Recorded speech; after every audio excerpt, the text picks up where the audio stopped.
All right, here we are. If you guys watch the oil change video, then you know I've been kind of dreading this one coming up. We're changing the Serpentine belt on my 2008 Chevy Equinox as a preventative measure. If you saw in that oil change video, it had a little squeak on startup, and that's the belt slipping a little bit on one of the accessories. Traditionally on GM cars, it's a matter of just loosening the tensioner, taking the belt off, and putting it back on, and away you go. Apparently not with the Equinox. They've made everything so compact that you have to take about a bunch of things apart to get to the belt in itself. So what we have to do essentially, according to the internet, and I believe them after looking at all the things here, is there's actually a motor mount that bolts through the belt. So the belt actually goes around the motor mount. So we actually have to take that off so we can take the old belt off, put the new belt on. So to do that, we've got to remove this air box here. And so we got to take off, unplug a few things, but mostly we need a flat head and to unplug these two things, I think, and everything else should kind of come off. So let's do that first. Let's take off the air intake here. In order to remove this hose, I've got to get that off, whatever this is. It's got a little interesting connector here. It's a little broken, honestly. Have to look at this. We've been fighting an error leak, and this could be one of the reasons why it is. So I'm gonna set that aside for now. Oh, I see that's also come off. Set that aside for now, and we've also got this plug here, which might be easier to get to once we get the box up.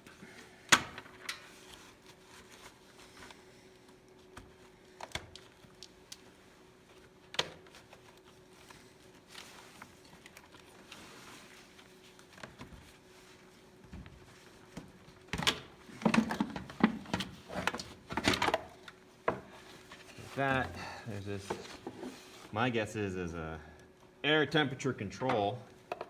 Pop this little plug out, this little safety.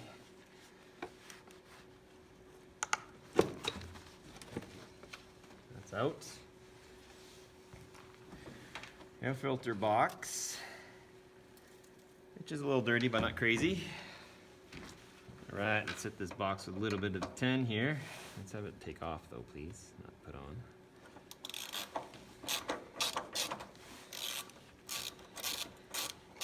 Next, this lifts up probably, and then it wiggles out.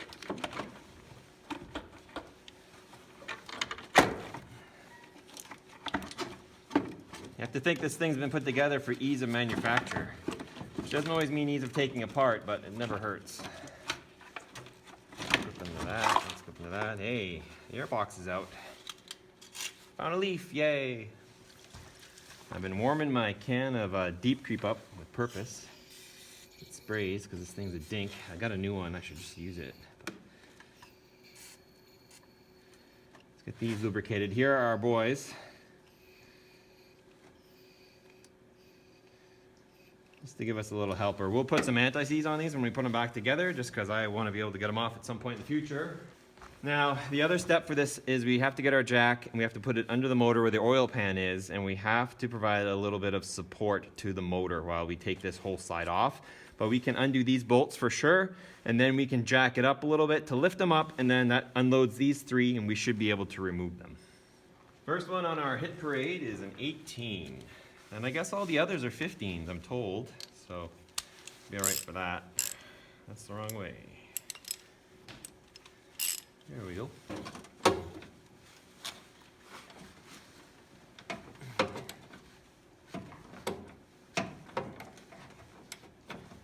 Of course, it's another 18, so that makes sense actually.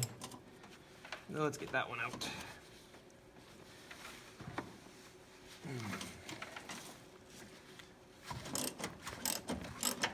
Okay, so they're two separated now, and now we have to take the actual whole mount, which is holding up the car with gravity. We have to jack up the motor a little bit to unload it so we can take these off. Hey. So here's my wood lock and my jack, and you can see the oil pan is made for jacking, kind of, not really, but it's structurally part of the engine, so I just jacked up and lifted up that.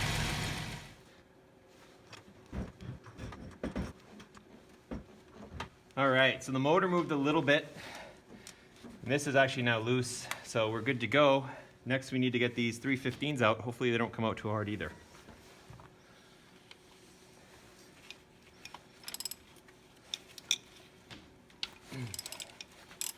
One broken. Two broken. Really likes my socket. Three broken. All right, let's take them out.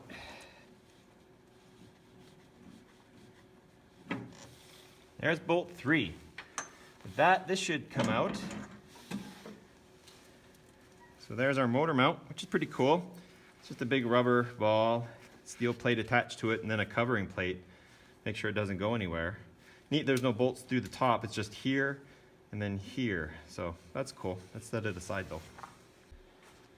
Okay, for the DIYers at home, this kind of sucks. You really need a breaker bar that has a flexible head on it that can pivot to get in. It's tight. It's probably an inch in that space there, and this is not going to fit because you got to get it in and then lift up to untension the belt. That being said, it's not a hard item, right? It's a tensioner, so you can kind of, ab lib it, if you will. So you should be able to, in theory, pull on this belt enough to actually pop it off. And because the tensioner is providing belt tension, doesn't mean it's going to hold it forever.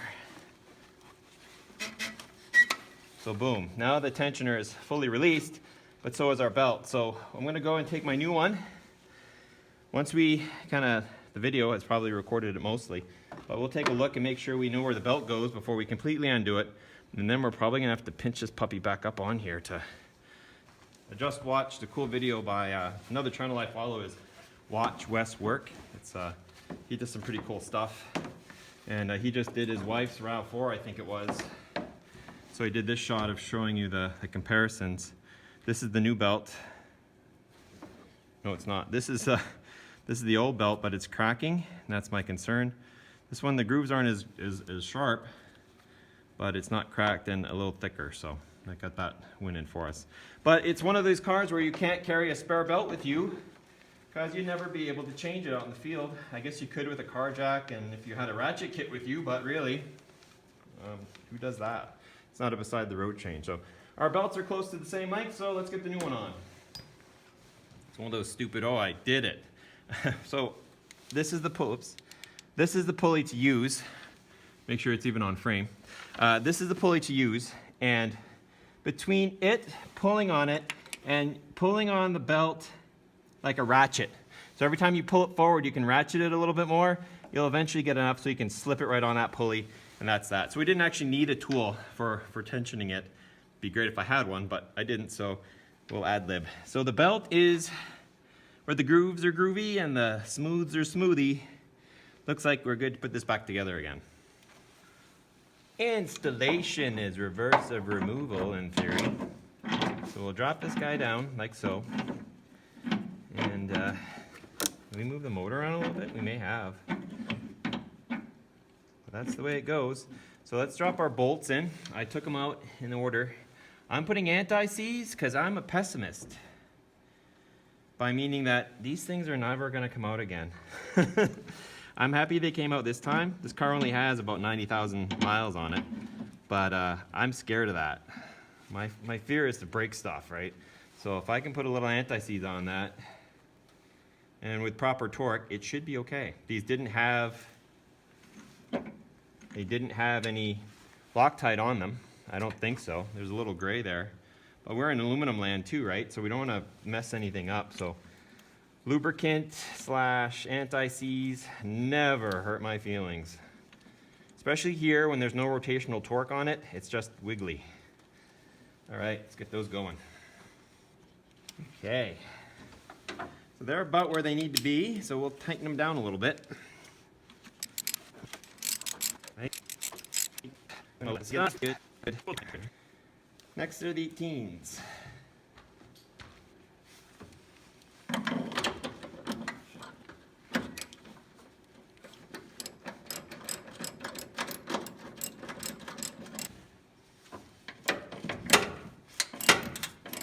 It's actually more space without an extension, actually.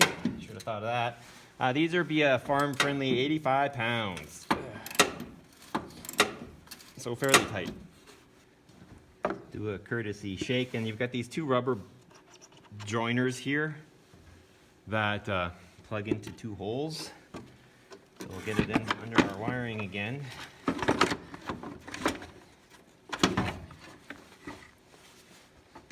Apparently it's right by the airbag module, so be aware of that. And they kind of wiggle in there, and that bolt is ready to go in. That's good. Air filter full of dandy dragonfly wings has been banged out. Should replace that later. Quick vac. That's cool. This sensor, by the way, I thought it might have been air intake temperature, but it's actually the mass airflow sensor right here, so don't beat the hell out of that. And if you're having code issues, of course, that's what you want to clean. But, let's get that through.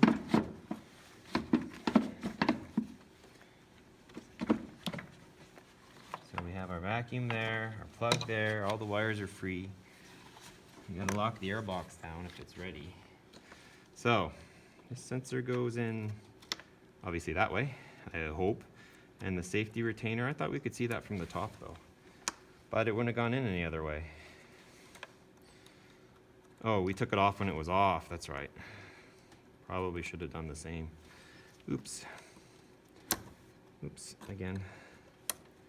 Oops. There it goes, cool. That's locked in. This very important vacuum line is locked in. Take this out. That's that. Woo. Let's do a start just to prove it actually works and we don't throw a code right out of the gate. Then we'll be able to get this thing out of here.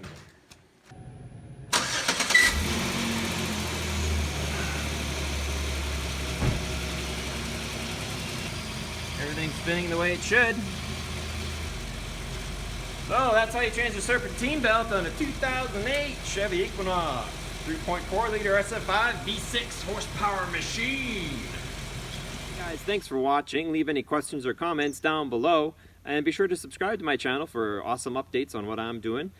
Please check out the next video I've got lined up for you. And also check out my Patreon page if you want to support what we're doing here. And finally, check out my other less tractory page, Red Barn Homestead. You can subscribe to that too. See some awesome stuff. And we'll see you next time.